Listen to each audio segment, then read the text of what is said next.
So, can we tell you a story? It's about this guy, Mitch. He was, well, a pretty tough gang member out in Washington State, got into a massive brawl, suffered a really severe head injury. And the doctors, they're very clear he'd never work again. Just imagine hearing that, your whole future just wiped out seemingly. But what happened, Max, it wasn't just like beating the medical odds. It was this deep, profound transformation. How does someone facing that, that level of challenge, not only prove doctors wrong, but actually become this force for good in his community? That's what we want to dig into here, this incredible journey and what it means for you. Okay, so Mitch's path, it really started with an invitation. His younger brother, Stephen, asked him to church, the All Nations Center Adventist Church in Wapata, Washington. Stephen, their mom, their sister, they all went there. Mitch apparently went unwillingly at first. That's how it's described, but he kept going back. And then he started to really immerse himself in the Bible deeply, driven by this hope, this powerful idea that maybe, just maybe, it could heal his mind. Yeah, and what's really striking there is how deliberate he was about it. It wasn't just casual reading. He actively clung to certain ideas, specific verses, like Romans 12.2. You know, the one, do not be conformed to this world, but be transformed by the renewing of your mind. That became central. Right. Renewing the mind. Exactly. And also Philippians 4.8, which is all about focus, right? Meditating on whatever is true, whatever is noble, just pure, lovely, of good report. This wasn't passive belief. It was like an active mental workout, a conscious choice every day about where to put his attention. And he wasn't alone in this. He had support. Jeff Whitejohn, a leader at the church, really encouraged him, told him straight up, the Word of God promises that it will change your mind if you study it. And the amazing thing is, Mitch started seeing it happen, actually seeing these promises come true. Remember those doctors said he'd never work? Well, they were genuinely surprised when he got a job and kept it. Talk about being the odds. That's it. That's the connection. The inner shift leading to tangible, real-world results. So after really digging into his studies, Mitch gave his heart to Jesus, joined the Seventh-day Adventist Church. But it didn't stop there. He actually became a Bible worker, someone who teaches others about the Bible. Wow, okay. Yeah. And then he and his wife, they did something else pretty amazing. Opened their home.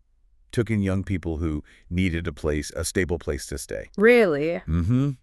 But there was one key rule. Everyone went to church on Sabbath. And you saw this ripple effect, didn't you? Their lives, the lives of these young people staying with them, started changing too. There's this great quote from one young person talking to Jeff Whitejohn. They said, when you told us about the Bible, we didn't want to listen to you at all. But now we want to study the Bible. That's powerful, seeing it lived out. Absolutely. And Jeff Whitejohn, the church leader, he called Mitch's change revolutionary. That's the word he used. He said, when he accepted God into his life, people didn't recognize him anymore. Think about that. He came from being a person who was very hard and brain damaged to being a person able to minister. And then he added something really profound, something that goes way beyond Mitch. God works through us despite ourselves. Despite ourselves, yeah. Okay, let's really break this down.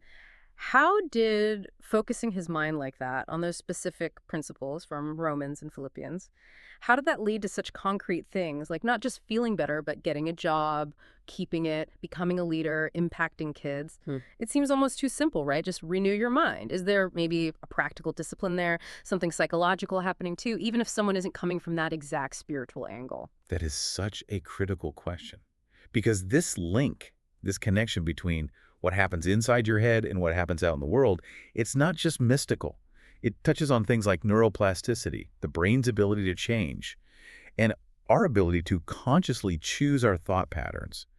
When Mitch was deliberately meditating on whatever is true and noble, he was essentially practicing cognitive reframing. It's a known psychological technique. Okay. He was systematically, intentionally replacing old, limiting, maybe destructive thoughts from his past, his injury, whatever, with constructive, hopeful ones. And doing that consistently, it can literally rewire your brain, build new pathways that support new actions, new outlooks. So it physically changes things. Potentially, yes. Yeah. Mitch's story is a dramatic example, obviously, but it shows how powerful that focused mindset shift can be, especially with community support. It can really redefine what's possible, even when things look impossible. So let's bring it back to you listening right now. What does Mitch's story mean for you? It's this incredibly powerful example, isn't it? That really deep change, physical work-related, how you relate to people. It can start with renewing your mind. It's a reminder, I think, of the potential we all have for, well, revolutionary change if we choose where to focus our thoughts. Exactly. And when you look at the bigger picture of Mitch's journey, supported by that church community, which itself grew from outreach back in 1990, it shows how this intentional focus, mental and spiritual, doesn't just heal one person, it ripples out. It touches so many others. So the question it leaves us with is, what challenge in your life, something that feels maybe insurmountable right now, what might start to shift?